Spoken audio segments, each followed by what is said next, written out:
I'm about to let you know. Stick to your budget, you know your pace. Invested in the market, you know what you can make.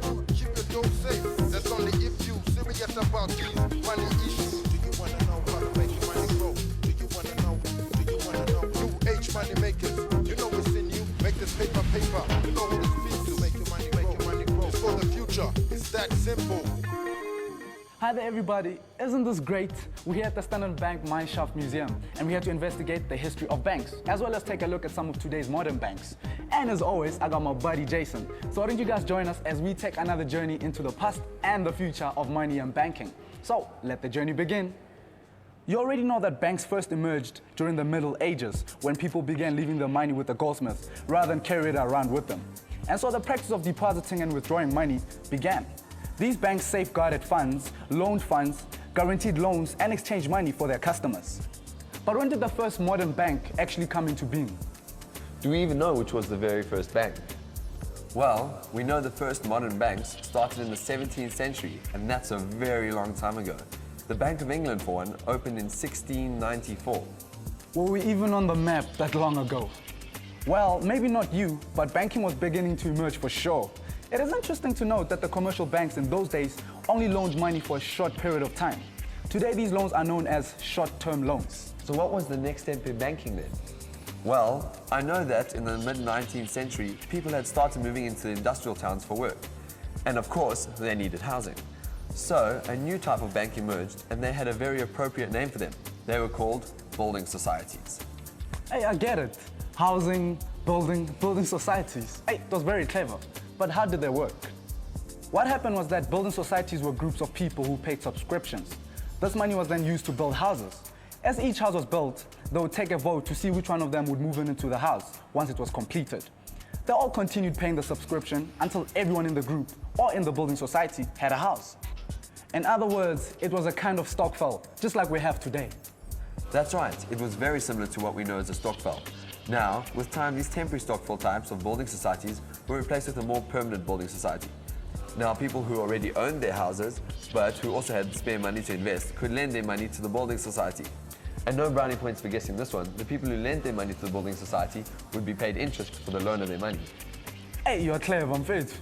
They were paid a regular interest on their investment. The building society would then lend the money to other people who needed to borrow money, especially if it was to build a home. And so, the building societies became a type of bank. But did it mean that they were not like a real bank, like a bank? Yes, like today's kind of bank. Oh, I get it. Now in South Africa, building societies were governed by different legislations to that of a commercial bank. The law placed certain restrictions on the building societies, and they were only allowed to offer certain products. This was done so that they did not compete with the commercial banks. Seems a bit unfair, wouldn't you say? I suppose so.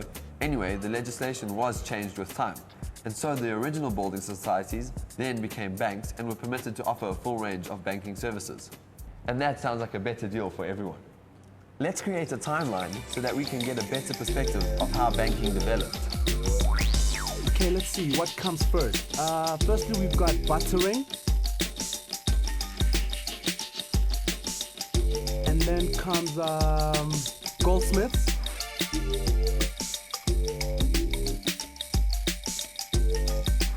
What comes after that? Metal coins.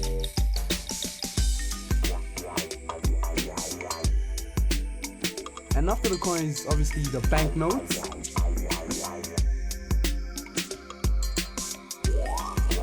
Then came gold prospecting. Then we had first Standard Bank. And then came the building societies.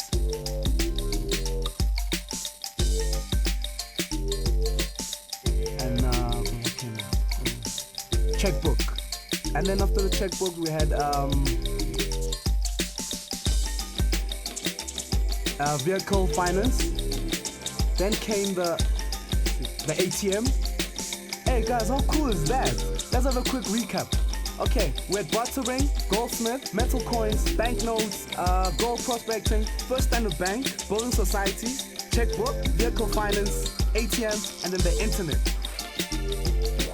But Did you know that in South Africa, the first original Standard Bank operated from a tent for the early gold miners? But I guarantee you, no one would try that today. The tent and the money would most probably disappear overnight. But moving to the bright side, let's look at the various services that modern banks can offer for their customers. You've got short and long-term insurance, a variety of investment options and opportunities, wills and estate planning, personal finance advice, small business support and advice. And whoa, we've come a long way from the days of the goldsmiths, I must say. That we have, and you guys will learn more about these services later in this series. It's hard to imagine that up until a few years ago, a person would have to go into a bank and withdraw cash from their bank account so that they could go and pay all their accounts. They would then either have to drive or walk from place to pay each account. The chemist account, the doctor's account, the light account, the rent, and so on. That must have been a real slip. Can you imagine busing from place to place, or worse still, having to walk and wearing out your tackies? Hey, Mavit, I'm glad I'm a new millennium kid. All that walking, I call it food. Today things are very different. We can use ATMs to withdraw cash, deposit money, and even pay accounts at an ATM machine. Debit and credit cards can be used in thousands of different stores worldwide. Purchases and payments can be made over the telephone. And then e-commerce allows us to buy goods, pay for them, and do all our banking via internet using a computer. Hey, but hang on a second. There's something that I wanted to know but forgot, eh? We're talking about building societies, and you mentioned something about commercial banks. What is meant by commercial banks? Well, the term commercial bank means a bank that allows members of the public to open banking accounts, deposit, and withdraw money, whereas building societies were established primarily to lend money to people to build houses. However, there are other kinds of banks as well. Oh yeah? For sure, there's the Development Bank of South Africa, which was established as a channel for development finance to the homeland government. After 1994, the bank established itself in all spheres of development, such as finance, policy and information, and has harnessed these towards addressing the enormous development challenges faced by South Africa. Yo, that's a tall order for any bank. It must have been a massive challenge. But there is also the Land Bank of South Africa, and this bank deals mainly with financial matters in the agricultural community. The Land Bank assists farmers with loans to buy farm equipment and also with drought relief assistance to help them through the hard times. And they can have hard times. I've often seen on the news how they battle to water their crops or feed their animals when the rains are late. Or even worse, they just don't come. It's good to know there's some help for them. For sure, we have banks for everyone. There are also the merchant corporate banks that have been established to focus specifically on business finance. Their main business is to finance loans to business in order for the businesses to grow.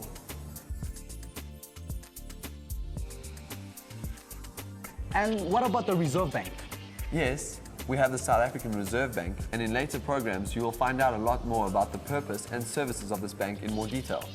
So what did you think of our little history lesson today? Oh, it was interesting, eh? Very interesting. What do you have to say, Jason? It was cool. I always like to find out how things got started and to see how clever we've all become. Next step, our own moon station banking for space travelers. How's that for real cool? Very cool. Mark Shuttleworth, here we come. But for now, I think it will be nice if you go to the old folks, ask them to bring back the past. I wonder what they can remember about the changes and events in their banking lifetime. I think it would be cool to know, eh? We'd find out some really fun stories. Guys, hope you had a great time as we did. So, see you next time. Ciao. Hola.